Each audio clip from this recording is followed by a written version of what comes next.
गोरखपुर से live CM का 2 दिवसीय गोरखपुर दौरा, 2 जन कल्याणकारी परियोजनाओं का लोकार्पण। सीनियर सिटीजन डे की पूरी टीम को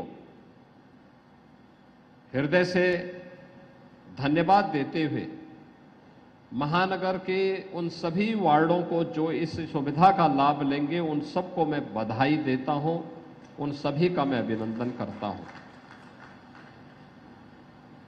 लोकतंत्र की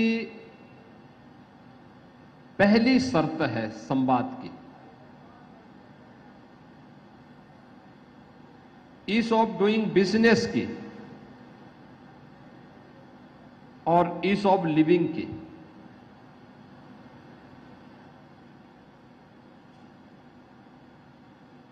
लोकतंत्र की पहली ये शर्त होती है कि जनता की सुविधाओं को हम जितना सरल कर सकें, कॉमन मैन की जितनी सुनवाई हो सके, हमें उसे फैसिलिटेट करना होगा। थोड़ा सा प्रयास अगर हम करेंगे तो जन सुनवाई के माध्यम से इसको और सुदृढ़ किया जा सकता है।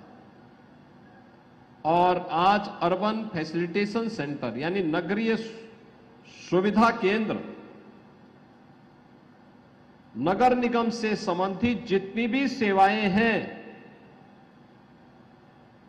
उन सभी सेवाओं के लिए अब नगर निगम कार्यालय में जाने की आवश्यकता नहीं, बल्कि 16 वार्डों को इस अर्बन फैसिलिटेशन सेंटर में, नगरीय सुविधा केंद्र में वे सभी प्रकार की सुविधाएं एक छत के नीचे यहां पर प्राप्त होंगी।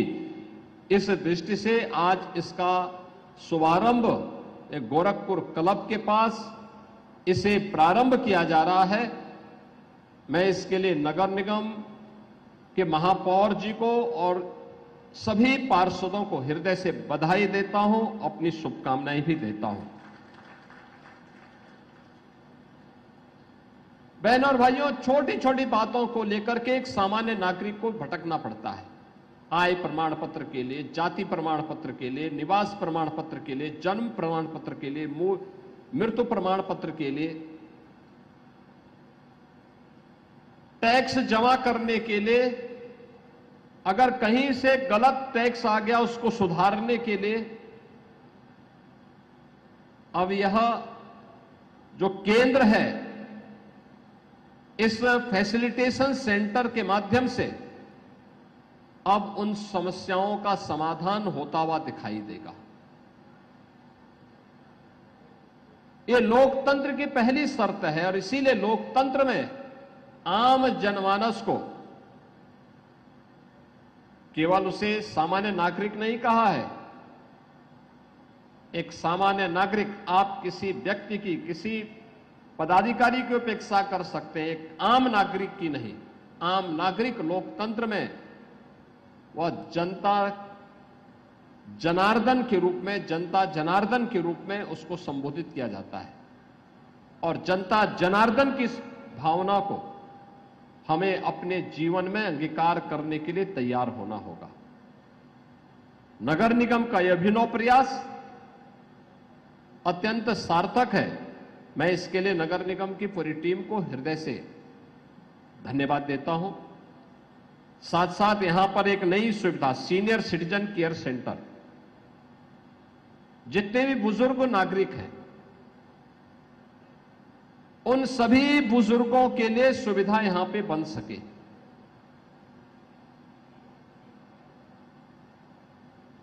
वे लोग यहां पे आकर के दिन भर बैठ सकते हैं।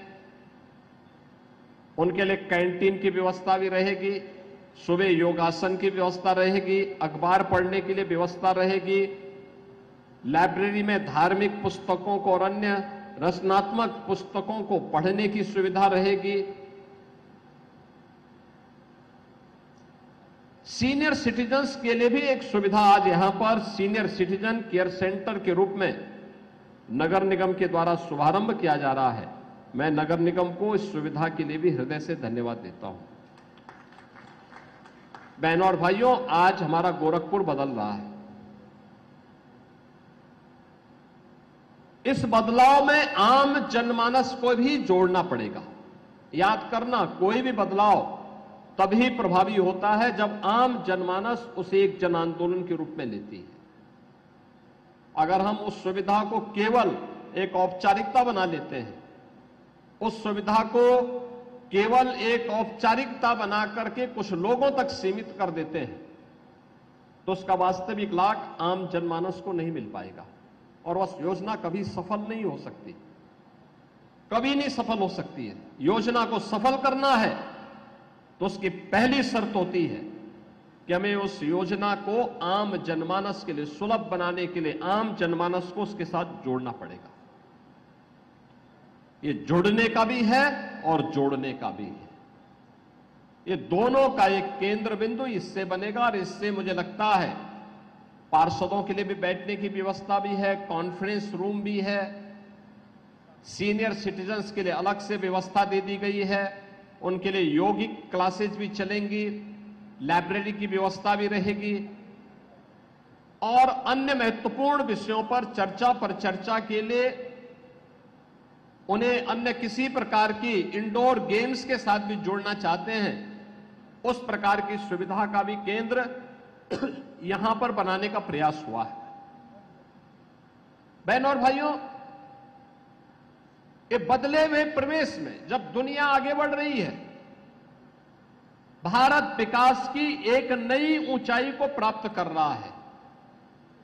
आज आप देख रहे होंगे भारत दुनिया की चौथी बड़ी अर्थव्यवस्था बन गया है। यानी यह देश जब अपनी आजादी के 75 वर्ष बना रहा था, आजादी के अमृत महोत्सव वर्ष में उत्तर प्रदेश ने, देश ने उस ब्रिटेन को, जिस ब्रिटेन ने लगभग 200 वर्षों तक भारत पे शासन किया, उस ब्रिटेन को पछाड़ करके दुनिया की 5वीं बड़ी अर्थव्यवस्था 2022 में भारत बना था। फिलहाल के लिए इस बुलेटिन में इतना ही। देश दुनिया की तमाम खबरों को जानने के लिए बने रहिए नेशन 27 के साथ। वंदे भारतम।